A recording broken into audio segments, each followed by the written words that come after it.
கருவில் உயிராகி கருணை வடிவாகி அன்னை உருவாகி அருள் கருமாறி கதிரில் மணியாகி காக்கும் ஒளியாகி எதிரில் நடமாடும் தேவி திரிசூலி எங்கும் நிலையாகி எங்கள் துணையாகி தங்கும் பொருளாகி தாங்கும் மகமாயி இசையில் ஒலியாகி இயங்கும் திசையாகி அணுவில் அணுவாகி அசையும் சிவகாமி பெருகும் மழையாகி உருகும் பனியாகி பருகும் நீராகி நிறையும் ஓம் சக்தி.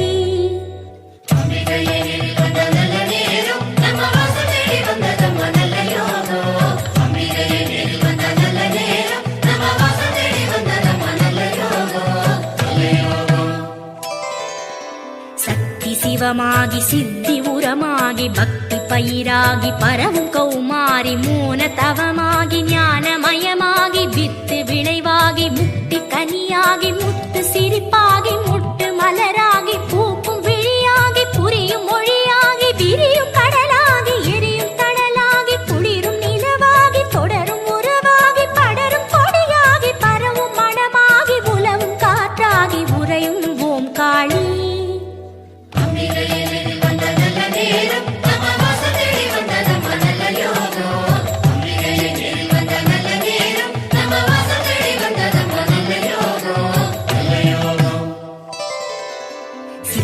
ஒன்றாகி சிந்தை தெளிவாகி ஒன்று பலவாகி காட்டும் மாதேவி ஆதி அகமாகி ஜோதி பரமாகி அகிலம் தானாகி அண்ட தனதாகி ஈசன் துணையாகி அங்கம் அவளாகி பந்த பவமாகி அண்டம் கரையாகி காலத்திரையாகி சாற்றும் மறையாகி போற்றும் கண்ணாகி பொங்கும் ஊற்றாகி ஓடும் நதியாகி ஆடும் கலையாகி பாடும் குரலாகி வாழும் ஓம்காரி.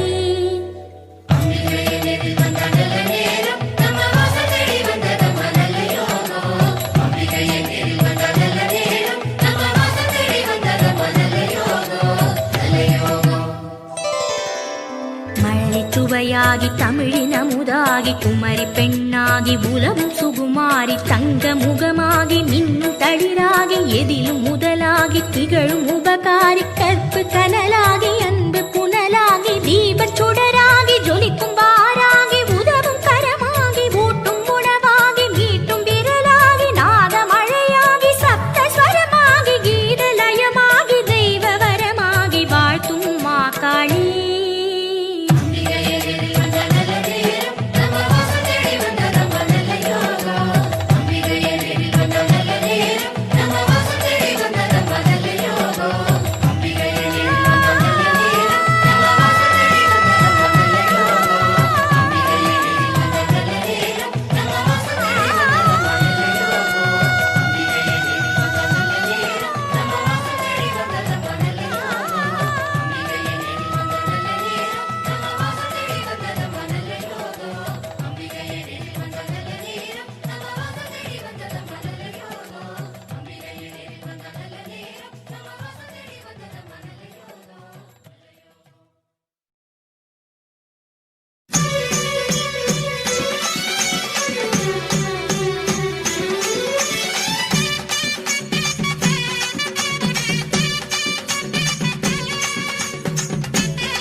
நம்ம தேவி ஆவேசமா நெருப்பா இருப்பா ஆத்தா நீ நினைச்சா அணைப்பா தாத்தா நெருப்பா இருப்பா ஆத்தா நீ நினைச்சா அணைப்பா தாத்தா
பராசக்தி. செங்கல்பட்டு மாவட்டம் திருப்போரூர் ஒன்றியம் காயாறு கிராமம். இந்த ஆலயம் பார்த்தீங்கன்னா காயாறு கிராமத்தில் அமைந்துள்ளது. அருள்மிகு பிடாரி கள்ளிச்சி அம்மன் வேண்டவராசி அம்மன் ஆலயம் இங்கே காயாறு கிராமத்தில் அமைந்துள்ளது. இந்த ஆலயம் வந்து சுமார் 500 ஆண்டுகள் பழமையான ஆலயம். இது எங்களோட கிராமத்தோட பேர் என்ன, பழைய பேர் கமலநாராயண சதுர்வேதி மங்கலம் என்று தான் இந்த காயாறு கிராமத்தோட பழைய பெயர். அதுக்கான ஆதாரங்கள் வந்து கல்வெட்டு புறாவும் எல்லாமே இருக்குது. எங்கள் ஊர் என்ட்ரன்ஸில் ஒரு அருள்மிகு கமலநாராயண சதுர்வேதி பெருமாள் எழுந்தருளில் இருக்கார். அவர் வந்து 1200 ஆண்டுகள் பழமையான கோயில். அது ராஜராஜன் சோழன் காலத்தில் கட்டப்பட்டது என்று கல்வெட்டு மூலிமா தான் நாங்களே தெரிஞ்சுக்கணும். அதை தொன்று தொட்டு இந்த ஆலயம் இயங்கி வருது. இது எங்கள் முன்னோர்கள் சொன்னதுலேருந்து நாங்களும் பின்பற்றி வருடம் தீமிதி திருவிழாவும் எல்லாம் பண்ணிட்டு வரோம். இது வந்து எங்கள் ஊரோட கடைசி எல்லை முடிவு. கள்ளிச்சி அம்மன் வேண்டவராசி அம்மன்றது 2 இது வந்து எங்களோட ஊரோட எல்லை முடிவு. இங்கே சாமி வந்து இங்கே இருக்குது. அது ஏன்னு கேட்டால் அதுக்கான ஒரு வரலாறு உண்டு. முன்னோர்கள் வந்து இந்த ஆலயத்தை பற்றி ஒரு சரித்திரத்தை ஒன்று சொன்னாங்க. அது என்னன்னா, அந்த காலத்தில் வந்து ஐம்பொன் சிலை எங்கள் ஆலயத்தில் இருந்ததாகவும் அதை வந்து 2 திருடர்கள் வந்து அதை தூக்கிருந்து போக சொல்ல, இது எங்கள் ஊரோட எல்லை முடிவு. இந்த எல்லை முடிவு சொல்ல இங்கே வந்து 2 பேரும் கண்ணு தெரியாமல் விழுந்து போய் கடந்ததா ஒரு ஐதீகம். அப்படி தான் சொன்னாங்க எங்கள் முன்னோர்கள். அதிலேருந்து அம்மன் வந்து இங்கேயே தங்கிட்டதாகவும், அதுலேருந்து 5 ஆண்டுக்கு ஒரு முறை வந்து நாங்கள் இங்கேருந்து அம்மனை அழைச்சிக்கிட்டு எங்கள் கிராமத்துக்கு போவோம். அப்போ மழை வந்து செழிப்பாக மழை பெய்யும், விவசாயம் பெருகுன்றது எங்கள் கோவிலோட வரலாறு. அதுவும் இல்லாது இங்கே பார்த்தீங்கன்னா இங்கே குழந்தை இல்லாதவங்க இங்கே வந்து வேண்டிக்கினாங்கன்னா இந்த மரத்தை பார்த்தா உங்களுக்கு தெரியும். இங்கே கிட்டத்தட்ட ஒரு 200-300 எங்களுக்கு தெரிஞ்சு 200 நபர்கள் இல்லை 300 மேலே இங்கே வந்து குழந்தை இல்லாமல் வந்து வேண்டிக்கினாங்கன்னா அவங்களை வேண்டிய வரன்படி அடுத்த ஒரு இடத்துக்குள்ளே அவங்களுக்கு வந்து குழந்தை பாக்கியம் கண்டிப்பாக உண்டாடும். இந்த மரத்தோட பார்த்தீங்கன்னாலே அது உங்களுக்கு தெரியும். இங்கே வந்து அவங்க வேண்டிக்கின்னு போனவங்க அம்மனை பெறாத்திக்கின்னு வந்து எங்ககிட்ட சொல்லிட்டு இங்கே வந்து வளைகாப்பு நடத்துவாங்க. இங்கே வளைகாப்பு பார்த்தீங்கன்னா தெரியும், அந்த வளையல் எல்லாமே இருக்குது. இங்கே வந்து வளைகாப்பு நடத்தி அவங்க பெறாத்தனியை முடித்து கொண்டு இங்கேருந்து சென்று விடுவாங்க. இது திருமணம் ஆகாதவங்க அதுபோல் தடை எல்லாருமே வந்து இங்கே படுது. இது வந்து கழனி உள்ள எங்கள் ஊர் எல்லையாக இருக்கிறதுனால கொஞ்சம் காடு தரவமாக இருக்குது. இதுக்கான ஆலயம் வந்து ஊர் உள்ள இருக்குது. இதுக்கு தான் நாங்கள் வருடந்தோறும் இப்போ எங்களுக்கு தெரிஞ்சது 29ஆம் ஆண்டு தீமிதி ஆடி நடந்து வருகிறது. அதுக்குள்ள முன்னோர்களை வந்து கூழ் ஊற்றி அம்மனை வழிபட்டு வந்தாங்க. அதெல்லாம் தொடர்ந்து நாங்களும் இந்த விழா சிறப்பாக நடத்தி வரோம். இது மேலும் தொடரணும். இதனால் வந்து பயனுள்ள மக்கள் யாரும் வேண்டின்னு வந்தாலும் இங்கே வேண்டின்னு வந்து நீங்கள் உங்களோட கோரிக்கை நிறைவேறிடும். அதனால் வந்து அனைவரும் இங்கே வந்து அம்மனர்களை பெறுமாறு வேண்டி கேட்டுக்கொள்கிறோம். கிராமத்தின் சார்பாக வேண்டி கேட்டுக்கொள்கிறோம்.